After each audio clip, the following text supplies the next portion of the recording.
So we're here. We're here. In Venice Beach, California. Thanks for having me at your place. Yeah, Grace. Thanks for coming. I guess it's, you technically live in Philly. Yes. But you're out here visiting. Mm-hmm.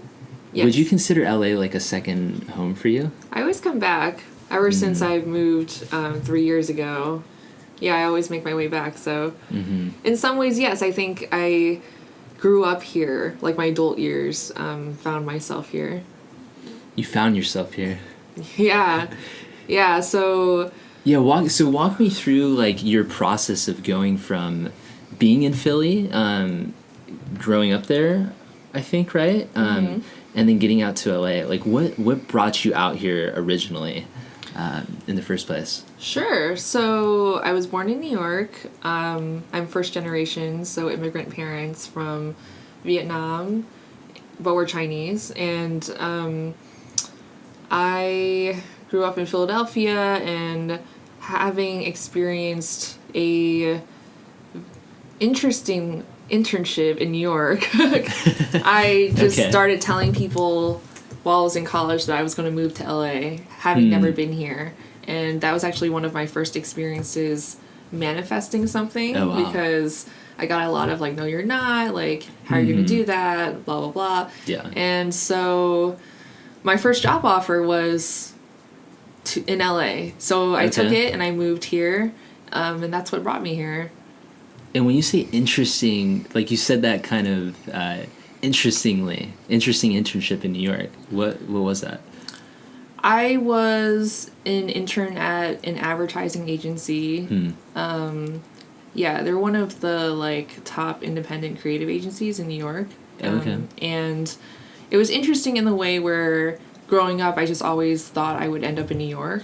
And as an adult, it just never ended up being that way, which was funny. But the universe has their own plans. And my experience there was just that we would work our asses off. But it was also very party centric. So when I was there, I felt like I developed like unhealthy habits of like partying or drinking a lot, just because that was what the culture was like. And so I just knew after that experience that I wanted to have more of a balance, although I didn't know what that looked like. I thought maybe in LA I could just have a different kind of perspective on what that would be like. Yeah. With all the hippies and organic food shops. And sunshine. And yoga. Yeah. Yeah, so I was just open to a different kind of lifestyle. And yeah, when I came out here for the first time just to visit for my interview, I only packed shorts because that's like what my perception of was what LA would be like. And we can tell it's not always like that. Oh, definitely not. I mean, it's raining right now. Yeah. Still probably warm enough to wear shorts, though. Yeah. Well, what surprised me about living out here was that you would need a jacket at night. Yeah. So layer up. Leave a jacket in your car always. Yeah. So you're an Angelino now. No, I wouldn't call myself an Angelino. I'm a citizen of the world. Ooh, okay. Yeah. Citizen of the world. So you came from Philly to New York to LA. Now you're back in Philly. We had talked a little bit about like why you moved back and kind of what your journey's been through that. And it seems like through this traveling and through this journeying around, it's kind of led you on not just this external journey, but an internal journey. Can you walk us through that a little bit? Just what that journey's been like for you and how it's led into you creating and founding Mystic Mondays? Sure. So when I moved out here, I had a job as a graphic designer, and I've had multiple jobs as a graphic designer, and something for me that was always really important was having a sense of purpose. And in these different office jobs and even like freelance jobs, I just felt like I wasn't contributing my full self in ways that would help the world or impact the world in a greater way. And so it has been a journey of finding what that was for me. And a lot of that just comes down to finding your identity and crafting your own voice. And that takes a lot of like trying a lot of different things to figure out what that is. Mm-hmm.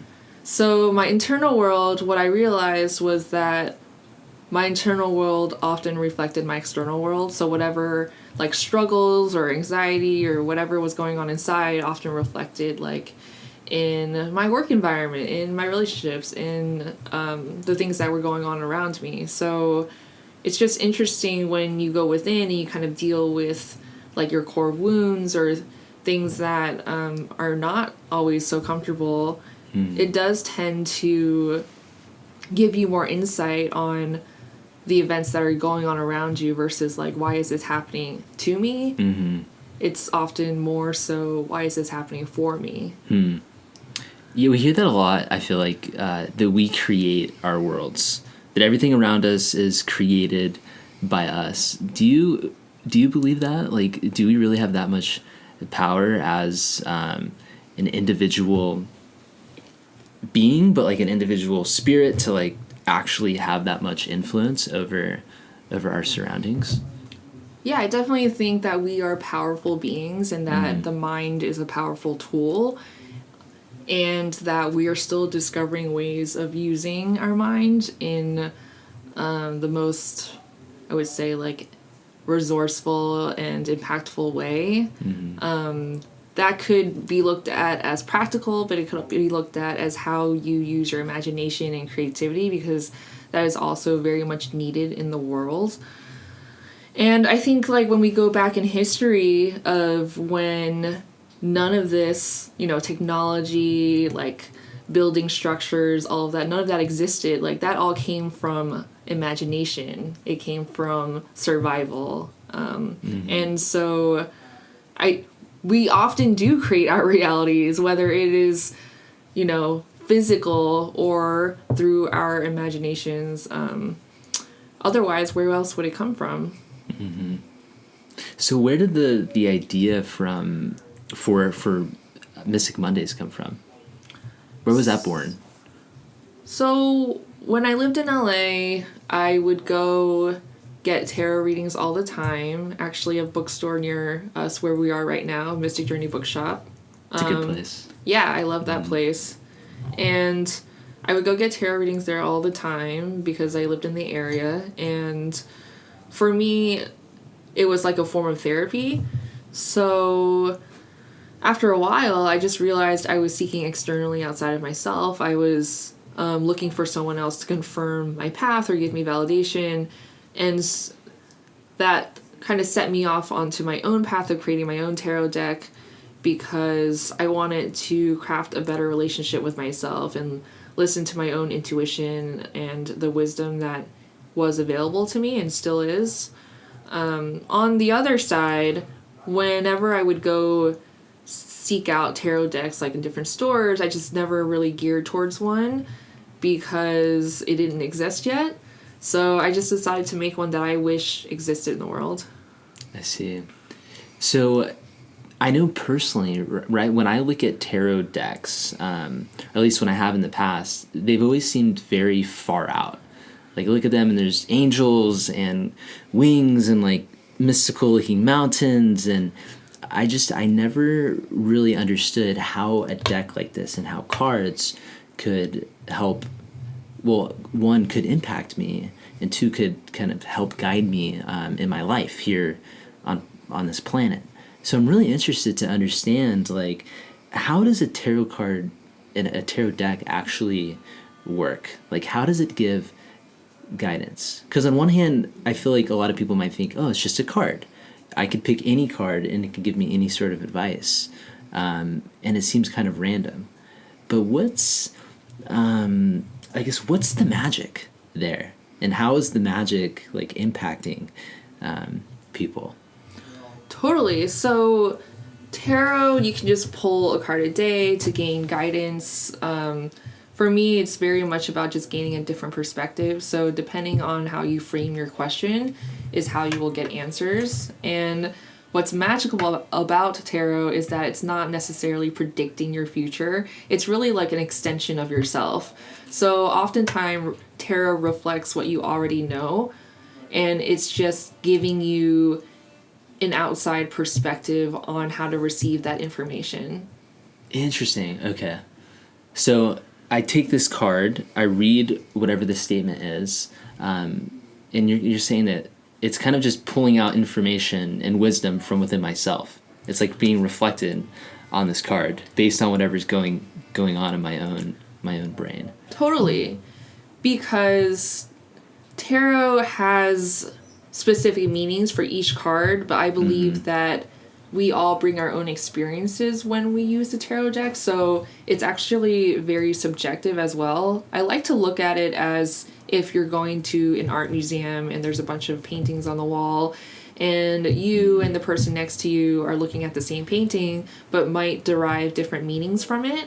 And that's kind of how I look at a tarot deck. Like, even though there are specific descriptions for each card, that doesn't mean, and especially like what the question is about or how it's in relation to other cards around it, that can change what the meaning of that card is for you. And I think that's the most important thing about giving a tarot reading for yourself, is just accessing your intuition and your own inner voice, and really trusting that this is the right information for you at this time. I look at tarot also as a storytelling tool, because when you put all these images together, you tie in, different connections or narratives that make sense to you. And I also feel like when you read for other people, that can happen as well. So that's why I like to focus tarot as a self-development tool for someone to really build a better relationship with their own selves. But it's always nice getting a reading from someone else too. Sure. It's kind of like it's like doing yoga on your own or going to a yoga class. Like, would you relate it to that, the same sort of thing? I would, in the way where it depends. Okay. Yeah. Actually, no. For tarot on your own, it's very much about like going inwards. And so I don't think it requires like that extra accountability. For example, that like doing yoga on your own might, strike. It's not like if you're enjoying that process of journaling or just like discovering more aspects of yourself, I don't think that would shortchange the time of like, okay, I did yoga for 10 minutes, I'm done for the day. Versus like going to a yoga class, where I think a lot of people enjoy that experience because they're surrounded by their community and they're also held accountable because there's someone, there's usually a teacher that's like overlooking the room or something like that, or guiding them through that journey. I think when you're giving a reading or when you're receiving a reading from a tarot reader, they're often the vessel. So they're channeling information for you to know.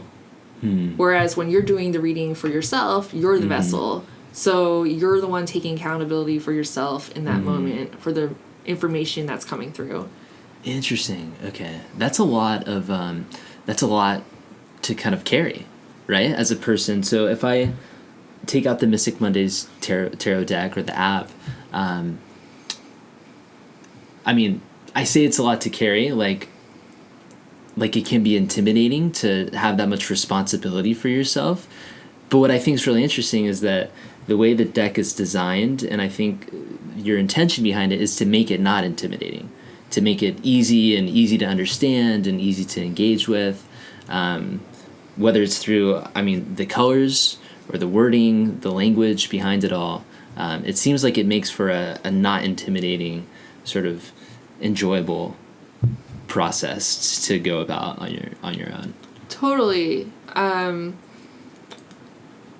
Yes, because when I would go look for different tarot cards, or when I would receive readings from people, and whenever I tried to like learn on my own, there's 78 different cards, so it all seemed very intimidating from the outside. And if you read upright cards, which was when you pull the card and it's upright, or reversals when the card is upside down, that means there's two meanings that can pertain to one card. So that's a lot to memorize and to know. However, for me, the illustrations are simpler, so it's instead of like encompassing all this symbolism that a lot of different tarot decks have, and which I love about those decks.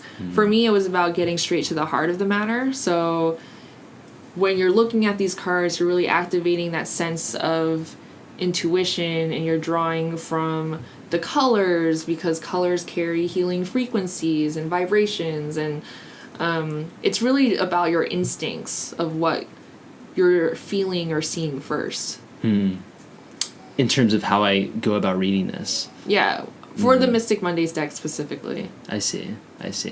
So for the Mystic Mondays deck, what I think is really interesting is you have the deck, you have the app, you do workshops and experiences, and it's like, it just seems like it's more than just cards. There really is sort of a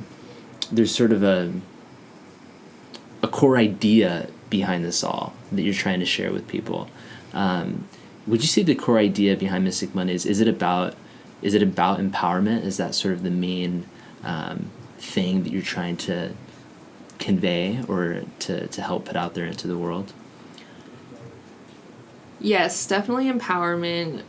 The mission behind Mystic Mondays is to empower people and their intuition, and it doesn't matter what platform that comes through. So it can be the app, it can be the cards, it can be workshops, as long as it falls under that mission of empowering people to listen to their inner voice and their own wisdom.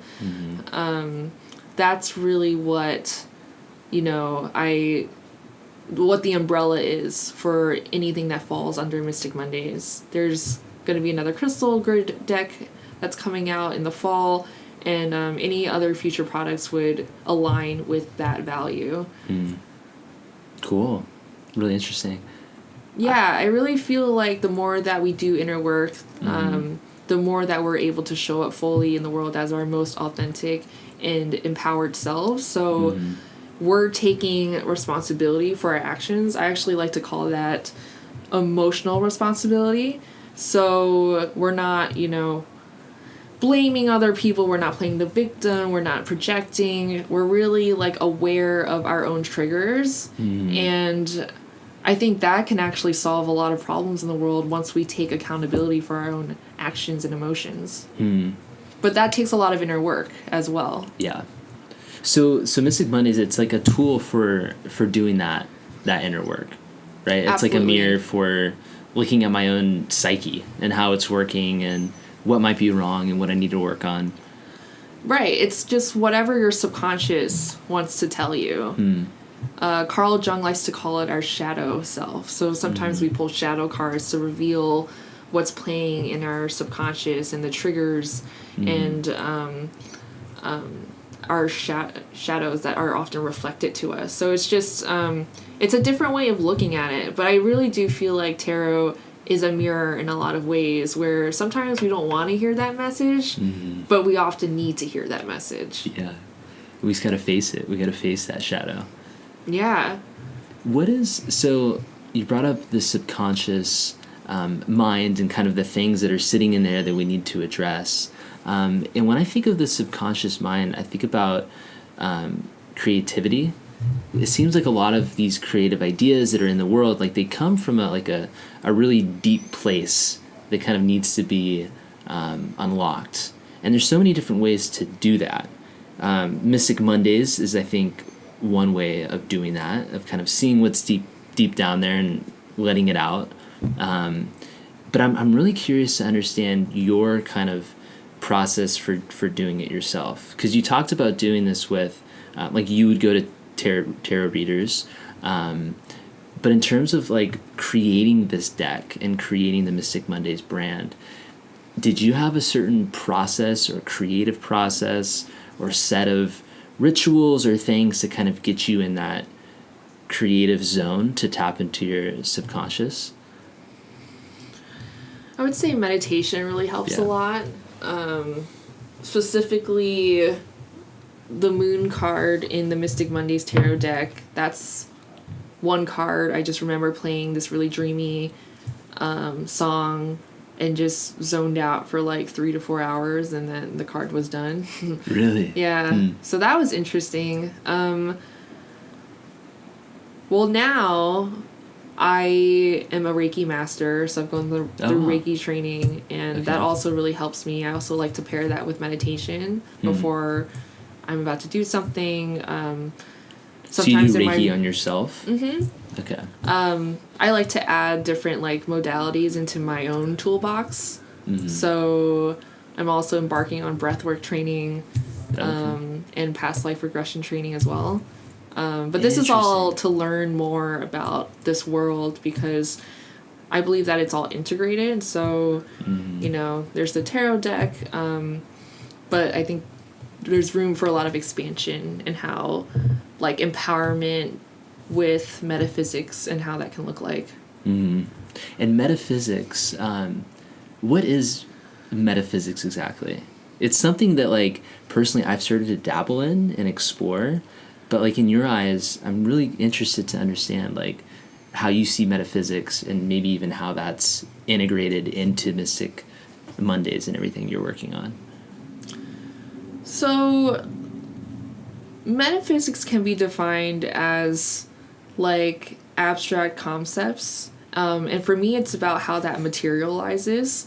So, in some ways, for people to understand metaphysics and how that can manifest into the world, it's through modalities like tarot, astrology, etc. But I think it's about this like universal concept that there is something larger than us that is playing along with our own individual lives.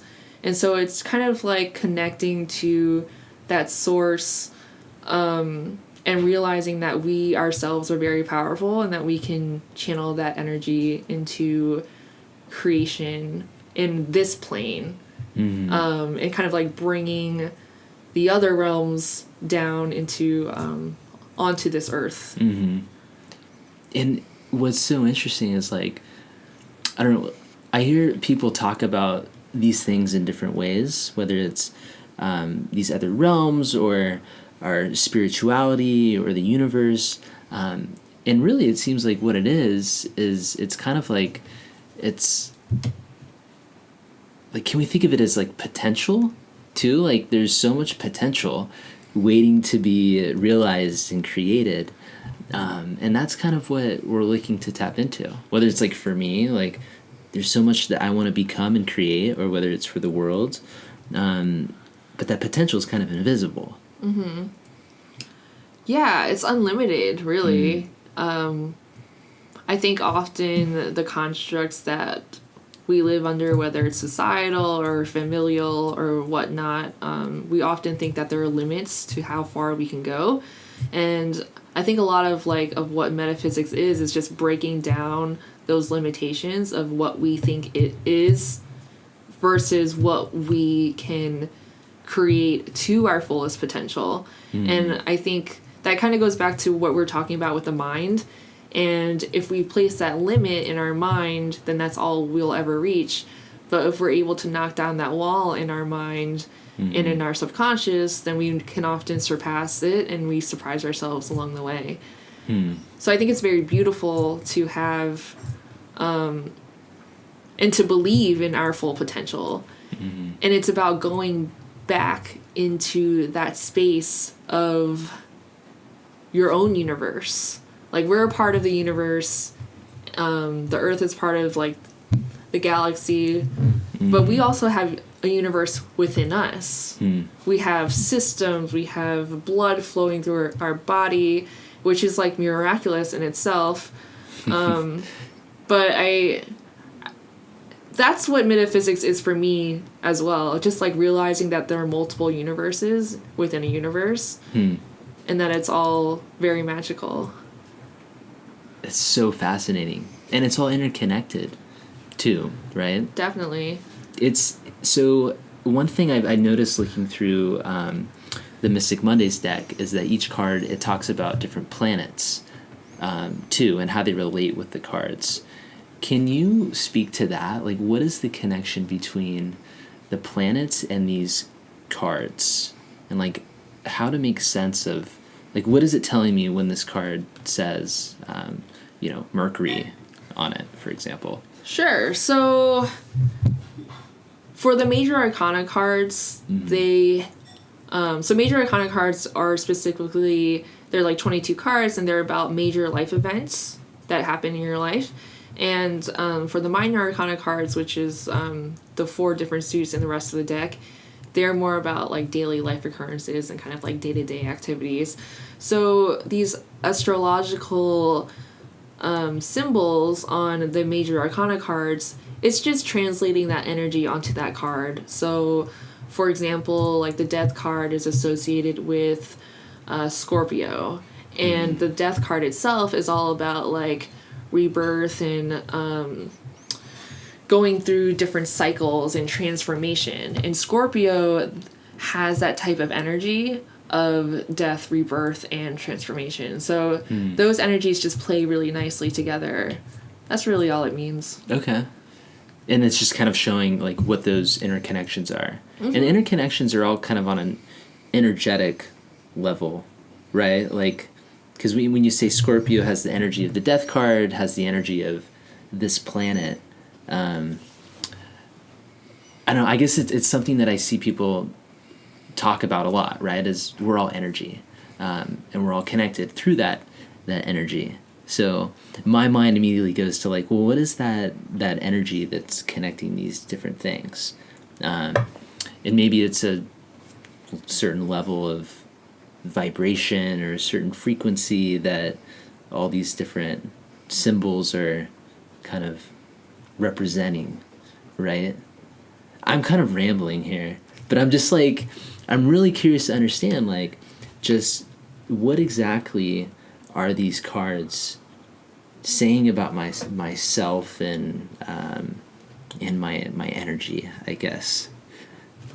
So what I love about tarot is that I don't necessarily use it as a predictive tool. So often when you're using it in the present moment, that's often what you need to see in the present moment. So I would say that it is reflecting your energy at that time. I see.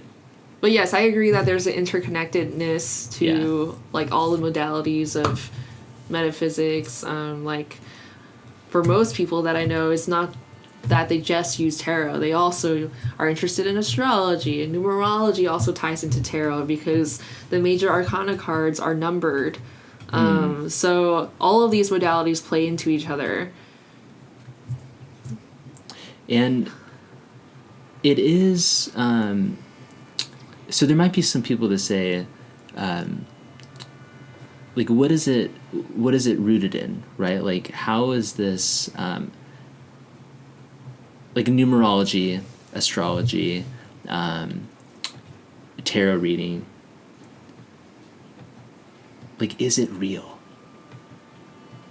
And I guess, like, I want to be straight up. I really do believe that these things are real, right? And just as you were explaining, like, I pick up this card and it's saying something about my current state, just based on how I'm interpreting it, is saying something about like what's going on in my life. So maybe I'm answering the question right there as to whether or not this is real and how it's really impacting people. But I'm curious to hear like your perspective on that. Like if somebody were to ask you like, is tarot reading real? And like how could I apply it in my everyday life? Like what would you say to that person? You know, it's funny because someone did ask me that question at a recent workshop I did. And I just basically said, tarot is an intuition tool. So it's often reflecting, it's a mirror for you to look into, your subconscious. And it also depends on, I think the energy that you bring into a reading is the energy that you receive. So the more you believe in it, the more you're able to gain from it. And the more you're like, kind of like going into it like, oh, this isn't real. That's what's reflected back to you as well. You're probably going to get some vague answer from the cards because of what you brought to the table. So it's very reciprocal. Interesting. I feel like that goes for everything in life, right? Like if I walk into a date and I'm like, this isn't real. There's nothing here. Like there's probably not going to be anything there. Yeah. Because like I don't care. My mind is in a different place. Yeah. But if I show up like my full self, ready to engage with whatever's going to come my way, like that's like magic can happen. With that totally. mindset. It's like setting up the framework. So, for example, with this date, if you're walking in with that kind of expectation that's already not going to work out, then you've already set yourself up for that. And the same goes for when you're setting up a reading. Mm-hmm. If you go into it like this isn't really going to tell me anything that I don't already know, or you're going into it with that kind of like mindset that this isn't real, then that's probably what you're going to get. So interesting. I want to ask you about the Monday part of Mystic. Why Monday? So I wanted to come up with a name that would be fairly lighthearted and fun, because a lot of this world can be intimidating for somebody. And for me, whenever I think about Mondays, I think about like the grind and the hustle and that dread of going back to work, and I think a lot of us feel that way. And so with Mondays, it's about redefining what Mondays is for people. So for Mystic Mondays, it's just about like you can set your intentions for the week. That day you can like start off fresh. It doesn't have to feel so heavy. And for Mondays, it also signifies that like there's a habit, there's a ritual, a routine that you can set for yourself too, that extends beyond a Monday, but you can start on Monday. You can do it every day of the week. Mm-hmm.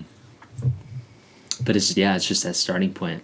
Mm-hmm. And kind of, I guess, just having that fresh, energetic beginning to anything. Absolutely. Like, I guess even like we're talking about like going into a tarot reading, like starting it off right with the right mindset. Mm-hmm. So it's so interesting how you've incorporated that into the brand. But the thing is, it's Monday, Tuesday, Wednesday, Thursday. Like, should people be doing it every day, the tarot readings, or is it kind of up to them, like how they want to use the deck or the app? I would encourage it, just because since I see tarot as a self-care tool or part of your self-care routine, it's just an added addition for you to gain insight on whatever's going on a day-to-day basis. It's just another way to check in on yourself. Mm-hmm. So I would say,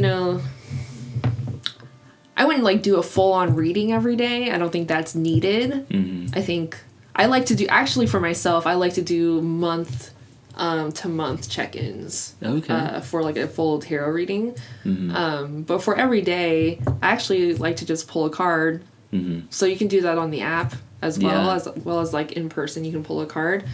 And I think those little messages help people mm-hmm. through whatever they're going through that day. And then you can always know that it resets and you can start a whole new day with a whole new message. But it's really just there to guide you. I see. I pulled a card on the app this morning. Would you mind guiding me through like what it means? I mean, I read through it, and but I'm still a little curious because it's my first time pulling a card. Not really sure like how to interpret it. So I got Princess of Swords reversed. And it says contrarian, annoyance, motor mouth. So does that mean that like I'll have a tendency to be a motor mouth this day, and that I should kind of be aware of that? Well, I think that since you're applying it to yourself, then that is something to be aware of. However, real talk. However, I do look at the reverse cards as either an impediment or a delay on the upright card. So oftentimes the reverse cards and their meanings are much more negative than the positive card, and like kind of like acts as the opposite. But depending on the reading and how it's placed with other cards, and the relationship to the other cards, it can also mean something different. I would say Princess of Swords really pertains to like what we're doing now, because the princesses, in other decks it's like the page, but the princesses are like the beginners of the court cards, and swords are all about communication. So the Princess of Swords loves to share her ideas. She just loves to talk. Can be a gossip, but it's also very much about like sharing your news. And it's also like a very creative card in terms of like your intellect. So anything to do with communication or writing is very good with this card too. I see. So it's actually a great card that you pulled for this podcast. Yeah. Because it's showing that like this is the situation that we're in. And it's going to help me think about, I guess, communicating clearly, and I guess in my case, not being a motor mouth. Or if somebody else is being a motor mouth, to acknowledge that. Well, you can also read the upright meaning. So whenever people pull cards, I always tell them to take what resonates and leave the rest. So perhaps the upright version would also resonate with you. Yeah, the upright Princess of Swords, inquisitive, verbose, lively. Sparks fly high with a twinkle in your eye. Have you pulled a card today? I did not yet. Do you want to pull a card on Sure. the app or from the deck? Yeah.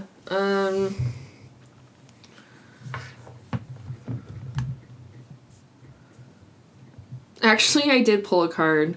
I pulled the Nine of Swords, and I call that the worry card. The worry card. Yeah. And it's like the app crashed. It's like the there's like a girl, she's kind of like sitting, and there's like these 9 swords kind of pointing at her head. And so whenever I see that card, I often think about how people kind of create their own worries and anxieties. And what's been in the news recently that has been concerning me a bit since I've been traveling. So that has been coming up, yes. So actually it does resonate, that card. I see. Yeah. I like how you don't say what's actually been in the news. It's like that word that shall not be named. It's okay. We don't have to name it. Well, everyone knows. Yeah. So yeah, it's better left unsaid. So one area I would love to kind of learn a little bit more from you about is the role that art and design has played in your life. Because the Mystic Mondays deck, I mean, it's incredibly designed. And you're a designer yourself, a brand advertising sort of strategist also. So I'm just curious to kind of understand a little bit more, like how art in that world has affected you, and just how you think about it on a day-to-day basis. The power of art as well. Absolutely. So I always knew art would be a part of my path ever since I was fairly young. I loved being creative, and I loved to be different too. A specific memory comes up where the assignment was just to like color in these blocks. I think I was in 2nd grade or something, and I just started like drawing these little patterns inside for fun, and then some other students started copying me. But that was where I was just like, I like being creative with my assignments and kind of like going outside of the box or inside the box, literally. But with art, I went to primarily a math and science school growing up as well. So eventually the art program was cut in high school, a portion of it anyway. And so I always sought it out and was actually pretty persistent because I just always knew art would be a part of my path, as I said. And so I would go and I would do like figure drawing classes or ceramic classes or just anything really, just to like keep creative.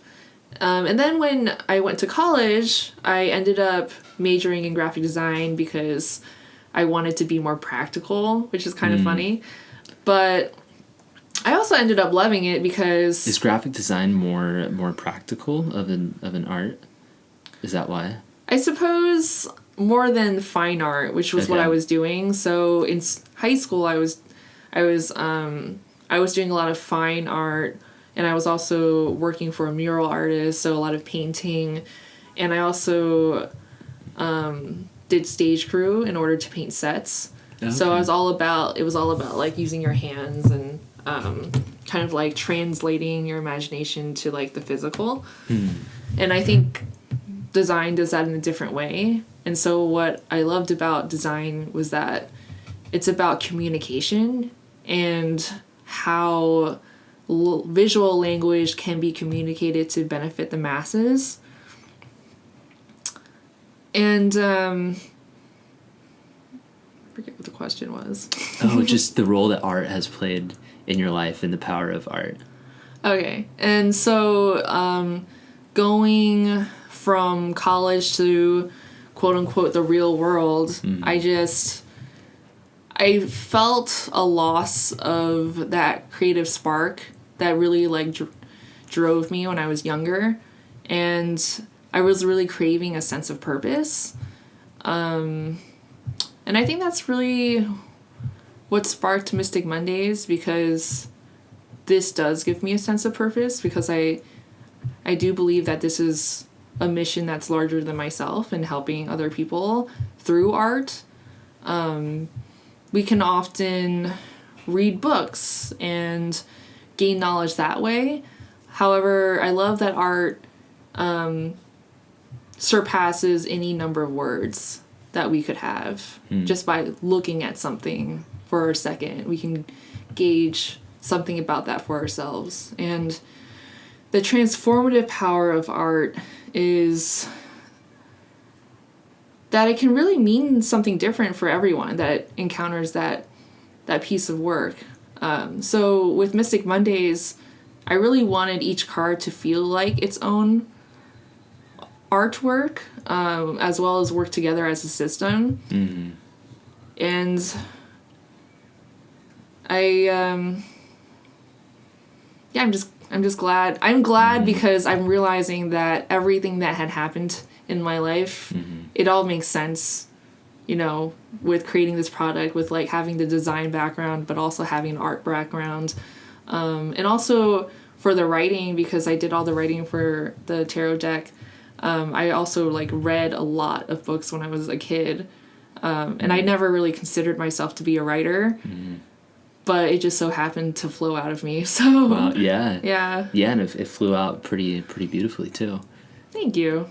So how would you, if you were to kind of describe yourself and what you do in one phrase, could you do that? Because you seem very multidimensional in terms of like what you're creating and what you're bringing to the world. I'm just always curious to understand how people perceive themselves and their kind of role in the world. One phrase. So is that like if I said multidimensional magician? Ooh. Is that you? Well, I really relate to the magician card. Okay. Which we can pull out. Yeah, let's dive into that. Yeah. So the magician card is my tarot birth card, and I just really resonate with that energy because, yep, there she is. There she is. So traditionally in other decks, she's a male, and for a lot of the figures in my deck, I decided to switch them to female, because I felt like, well, one, most of the people that use Mystic Mondays are actually female, and I just felt like whenever I go to circles and things like that, it's usually female oriented, so it's kind of nice to have a deck represent that, but also to like give females more of a voice in my deck, especially because I really believe like there's a lot of divine feminine energy and power behind this deck, and me creating this and putting it out into the world, where I, you know, had to ask for help and like do things that kind of was more of a receptive nature versus like an aggressive kind of assertive kind of male kind of energy, which I'm very used to. Mm-hmm. So the magician, I just resonate with her being able to channel kind of imagination or things from the other worlds or other realms, and being able to physically manifest that into the world. So the magician is like a master manifester and able to kind of like use her resources and able to create things and tie in like this, I would say, like otherworldly, or you can also call it imagination or divine source, but you're able to like alchemize it. And alchemize meaning kind of transform it into something tangible. Yeah, that's like how physical I see it. in this dimension that we're living in right now. Totally. Talking and breathing in. Yeah. That's fascinating. So you are the magician. Would you say that each person has like a card that most represents them, or are we all kind of a combination of all of these cards? That's a good question. Well, we all have tarot birth cards. So that depends on your numerology life path number. Okay. Which is your birth date all added up to one single digit. Oh, wow. So that creates a tarot birth card pairing. And we can look yours up too. But mine is the Magician, the Wheel of Fortune, and the Sun. So I'm definitely guided by that, and I definitely resonate with that pairing. What does that pairing mean as a whole for you? So the Magician, the Wheel of Fortune, and the Sun is actually a unique pairing because it's the only 3-card pairing. The rest of them are 2-card pairings. Oh. But I resonate with it because the Wheel of Fortune often represents like cycles of time and karmic cycles of time. So I resonate with like being able to adapt to a lot of different situations and being able to use my resources to kind of like utilize my opportunities with the right timing. And then with the Sun, it just shines a light and it's just a very optimistic card. So I think that brings like a positivity to what I do. That's an interesting point, because I feel like when people think about magic and they think about karmic cycles, like those can seem kind of like mysterious, right? Like otherworldly. And the Sun is like what lights up this world. So it's cool to see that combination of both sides for you. Yeah, totally. It's fun. So we're all we each have a birth card tarot, which is interesting because we also have if you go to an astrologist, we have a birth chart, and then like you're saying, if we go to a numerologist, we have a birth number. And they're all kind of in different interpretations of the same thing, which is kind of our internal makeup and who we were born into this world to be, based on, I don't know, would you say where the stars were when we kind of came into existence? Well, what's interesting about your previous question about like if one card represents us or if multiple cards can represent our personalities, I kind of look at that as with astrology, we all have our, sun sign, which everybody knows, but we also have our moon sign, our rising sign, and the different planets and the different houses. And so I kind of feel like that relates to the tarot cards as well. Like sometimes you may be gearing towards like a specific card, and then sometimes you may be really resonating towards like multiple different cards, which is okay. And I think that it's also okay for it to be fluid. Like you can allow yourself to, like for example, like I really resonate with the Magician card, but I can also really resonate with, like, this year is my Emperor year. Ooh. Yeah, so you can also add up the numbers to like discover, numerology wise, to discover what your personal numerology number is for the year, and that can also correlate with like a specific tarot card. So for example, that brings a lot of lessons for the year pertaining to that card, and that's the Emperor card right there, actually. Yeah, so it's fluid. Like the planets, in astrology, your chart, you have your birth